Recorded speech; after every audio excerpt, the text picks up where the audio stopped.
Salut les geeks, j'espère que vous allez bien. On va commencer par une news qui est super importante, le ray tracing. Les RTX seront bientôt obsolètes. Oui, tout simplement parce que Microsoft est en train de développer un process pour remplacer les RT Core et la VRAM. Et vous allez voir, le brevet a été déposé, ils sont en train de travailler dessus. Donc, si jamais ça fonctionne, ça voudrait dire qu'on n'aurait plus besoin de RT Core et d'énormément de VRAM dans nos cartes graphiques. Donc, ce qui voudrait dire que des cartes graphiques vont baisser au niveau de leurs tarifs. Et ça, franchement, c'est une très très bonne nouvelle. Si on fait une petite analyse, qu'est-ce qu'il faut aujourd'hui pour avoir un bon résultat en ray tracing? Généralement, il nous faut une carte très haut de gamme, voire une carte haut de gamme. Et aujourd'hui, comme vous le savez, Nvidia a vraiment le monopole.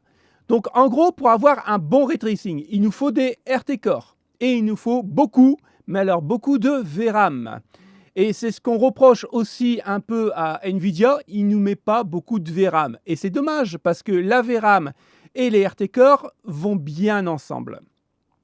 Aujourd'hui, pour avoir du ray tracing, il faut que les RT Core piochent dans la VRAM. Donc plus vous en avez, et mieux ce sera pour calculer en temps réel les rayons effet ray tracing. Eh bien, sachez qu'avec le brevet que Microsoft vient de déposer, on n'aurait plus besoin de grosses quantités de VRAM sur nos cartes graphiques et une moindre quantité sur les RT Core. Parce que la VRAM va être remplacée avec cette technologie de chez Microsoft par votre RAM sur votre PC, c'est-à-dire la DDR4, voire la DDR5. En fait, quand on aura besoin de calculer beaucoup de ray tracing, on va venir piocher dans votre RAM de la bande passante, voire même utiliser votre SSD comme RAM. Ce qui pourrait aider à avoir un effet de ray tracing jamais vu jusqu'à maintenant. Quand cette technologie va sortir, elle va révolutionner le monde du hardware au niveau des cartes graphiques. Car on ne sera plus obligé de prendre le top du top. Aujourd'hui, le top du top en ray tracing, c'est Nvidia et on ne peut pas le contester. AMD, Intel le font, mais le font moins bien.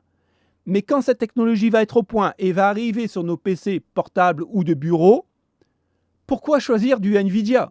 Puisque de toute façon, que vous prenez n'importe quelle marque de carte graphique, on aura autant d'effets de rayons au niveau ray tracing qu'une carte plus haut de gamme que l'on connaît maintenant à la plus bas de gamme. Donc oui, ça va révolutionner le monde des cartes graphiques et surtout, ça va révolutionner aussi le monde des cartes graphiques trop chères aujourd'hui, puisque plus besoin de RT Core, plus besoin de grosses quantités de VRAM.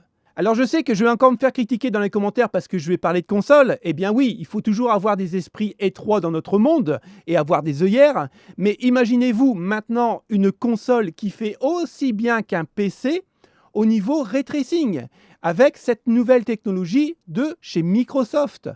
Et je trouve ça totalement génial. Pourquoi? Parce que les gens qui n'auront pas les moyens d'acheter un PC ou un PC portable pourront se rabattre sur une console avec cette nouvelle technologie et pourront s'amuser sur leurs écrans 4K, donc leur télévision, avec un très bon taux de FPS et de ray tracing. Et pour le coup, je dis oui à cette nouvelle technologie. Alors si on continue dans le monde des consoles, la PS5 Pro, qu'est-ce que c'est? En fait, la PS5 Pro va se situer entre la PS5 et la future PS6. En gros, c'est comme les RTX 4000 Super, c'est juste pour nous faire patienter avant la nouvelle console de nouvelle génération. Et apparemment, il y a du bon et du moins bon.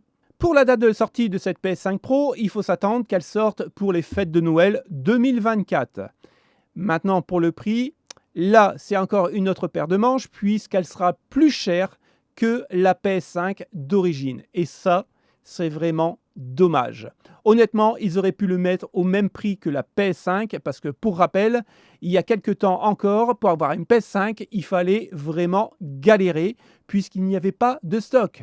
Vive le Covid! Pour les questions de performance de la PS5 Pro, il faut savoir que tous les développeurs ont reçu dans leur studio le package complet pour pouvoir développer les jeux sur PS5 Pro, parce qu'apparemment, les jeux développés sur PS5 ne sont pas du tout les mêmes au niveau des codages par rapport à la PS5 Pro. Ça tournera toujours sur une architecture Zen 2 de chez AMD.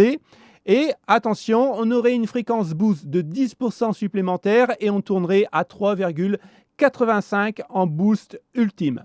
Donc une petite hausse. Maintenant, est-ce que ça va donner vraiment plus de FPS en 4K dans nos jeux? Même si certains vont me dire oui, mais c'est pas de la 4K native, ça n'a jamais rien à voir avec une carte graphique. On le sait et on a bien compris. Mais pour le coup, il y aura quand même un petit peu plus de puissance. On vient de parler de la PS5, mais je ne pouvais pas passer à côté. Je vais parler de la Xbox Series X Refresh. Alors pour le coup, elle aura un SSD de 2 Tera, Wi-Fi 6E, un Bluetooth 5.2 et en plus tous les ports en USB-C. Et le truc ultime, c'est qu'elle ne changera pas le prix. Phil Spencer a bien indiqué qu'il ne changerait pas les tarifs par rapport à la Xbox précédemment sortie. Donc, ça sera 499 $. Elle n'aura pas non plus de lecteur DVD incorporé dedans, mais bon, ça c'est pas encore très grave. Moi j'en ai un personnellement et je l'utilise jamais. Au niveau de la puissance, elle serait normalement 15% plus rapide que la Xbox Series X que l'on connaît. Elle aurait aussi 20% de moins en consommation énergétique, donc pour le coup, c'est vraiment pas mal. Donc maintenant, écoutez, j'attends vraiment les tests. Et il y aurait aussi en préparation dans les cartons une Xbox portable qui serait prête à concurrencer la Nintendo Switch, en espérant qu'elle fasse quand même un peu mieux au niveau des graphismes. Malheureusement, je n'ai aucune donnée technique à vous proposer aujourd'hui, puisqu'il n'y en a pas, c'est juste un petit leak comme ça. Ce sont encore une fois que des rumeurs. Mais oui, honnêtement, je pense que Xbox va se lancer sur le marché portable, puisqu'on a vu aussi les Steam Deck, les ROG Ally, les PlayStation portables, bien sûr la Nintendo Switch et la Nintendo Switch 2 qui devraient arriver.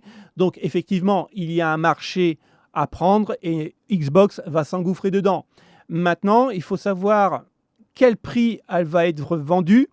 Et une chose qui m'intéresse le plus, mais personnellement, comme je suis un gros fan de Xbox, est-ce que je vais acheter cette Xbox portable? Ouais, je pense que oui, je vais craquer.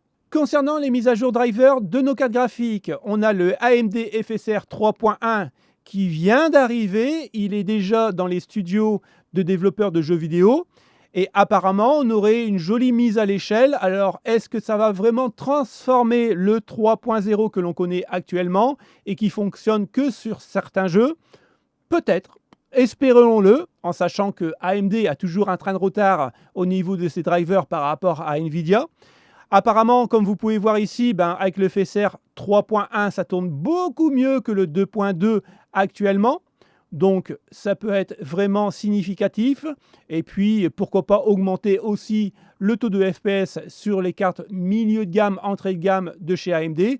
Ça serait plutôt judicieux. Intel n'est pas en reste, puisqu'il nous met encore une fois un nouveau téléchargement de pilote, le 31001. Donc, encore une mise à jour sur les Intel Arc, ce qui est vraiment plutôt pas mal, puisque dès la sortie des cartes graphiques de chez Intel, ils n'ont jamais laissé au point mort, ils ont toujours évolué et ça a permis de gagner quand même pas mal de FPS. Donc là, pour le coup, le gros pouce bleu à Intel. Une news plutôt intéressante car on voit que la Chine fait des progrès et ils vont s'émanciper de la technologie américaine.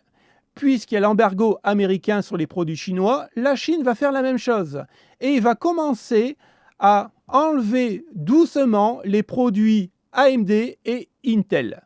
Nvidia, pour l'instant, ils n'en parlent pas encore, mais ça devrait suivre le pas. En gros, qu'est-ce qu'ils vont faire? L'État chinois veut du matériel chinois, que ce soit pour les particuliers, que ce soit pour les professionnels, les serveurs, voire même des produits chinois de haute technologie pour les services de l'État. Et ils ne veulent plus de technologie américaine dans un futur proche. Alors, honnêtement, on le savait, la Chine allait se développer vu qu'il y a l'embargo. Ils n'ont pas le choix. S'ils veulent les meilleures technologies au monde, ils seront obligés de les produire eux-mêmes. Je pense que dans quelques années, on verra apparaître sur nos PC de bureau, voire même nos PC portables, voire même aussi les consoles, en fait, des produits complètement chinois, avec des marques chinoises qui pourront rivaliser avec des cartes graphiques du moment, mais avec un produit assez cohérent au niveau de leurs tarifs. Puisque vous le savez, la Chine, c'est pas un petit pays, c'est le grenier du monde, comme on l'appelait dans les années 2000, et je pense qu'ils vont tirer leur épingle du jeu.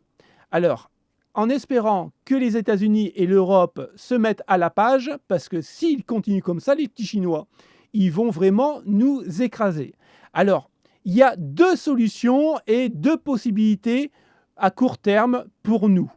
La première possibilité, comme je vous l'ai dit, c'est plutôt intéressant puisqu'on pourrait avoir des produits chinois qui pourraient rivaliser avec des cartes graphiques AMD, Intel, voire même Nvidia, mais à des prix vraiment concurrentiels. La deuxième possibilité, ce qui est un peu fâcheux, c'est que comme là, ils sont en train de faire un embargo sur les produits américains, donc en sachant qu'ils produisent encore des trucs américains, est-ce que les prix vont flamber puisqu'il y aura peut-être une pénurie au niveau des composants style SSD, style RAM et ainsi de suite. Donc on verra dans un futur proche si on a encore une augmentation dans le monde du hardware. Je reviens avec un petit leak du 25 mars 2024 sur le potentiel des Battle Mage. La dernière fois, on en avait parlé il y a deux ou trois semaines, un truc comme ça, et on avait dit que, bon, en gros, les nouvelles Battle Mage qui devaient révolutionner en fait le gaming, c'est pas pour tout de suite. Aujourd'hui, on sait que les Battle Mage auront entre 20 et 24 cœurs et 12 Go de VRAM sur les deux cartes. Et apparemment, les 20 cœurs, c'est pour l'entrée de gamme, les 24 cœurs pour le milieu de gamme. Pour l'instant, ils ont été repérés puisqu'ils l'ont testé, donc dans les benches, et on n'a pas vu encore de Battle Mage très haut de gamme, en espérant qu'il y en ait une. Maintenant, concernant les leaks qu'ils ont fuités sur les tests, on peut voir sur ce tableau que les Battle Mage, malheureusement, eh bien, ne font vraiment pas mieux, même en dessous des ARC A750 et A770, qui ne sont pas des cartes super puissantes. Mais il faut prendre en compte une chose. On ne sait pas avec quel driver les Battle Mage ont été testés. Donc, est-ce que c'est des drivers des Intel Arc? On ne le sait pas, voire même des drivers à la mort moelleux. Personnellement, je pense que quand les bons drivers des Battle Mage vont arriver, je pense que là, on aura un petit peu plus de boost par rapport à une Arc 750 ou à 770. Moi, je m'en fais pas trop. Je sais que cette catégorie de Battle Mage, eh bien, ne va pas révolutionner le genre. Je pense qu'elle sera au niveau des AMD d'entrée et de milieu de gamme. Mais concernant encore une fois Nvidia, je ne pense pas qu'elles vont se rapprocher d'une puissance, par exemple, d'une RTX 5060 ou 5070. Maintenant, au niveau des termes des gigahertz, on peut voir que les deux cartes tournent en boost total à 1,8 GHz contre 2,5 sur les ARC A750 et A770. Encore une fois, je pense qu'avec les bons drivers, les cartes vont booster un peu plus.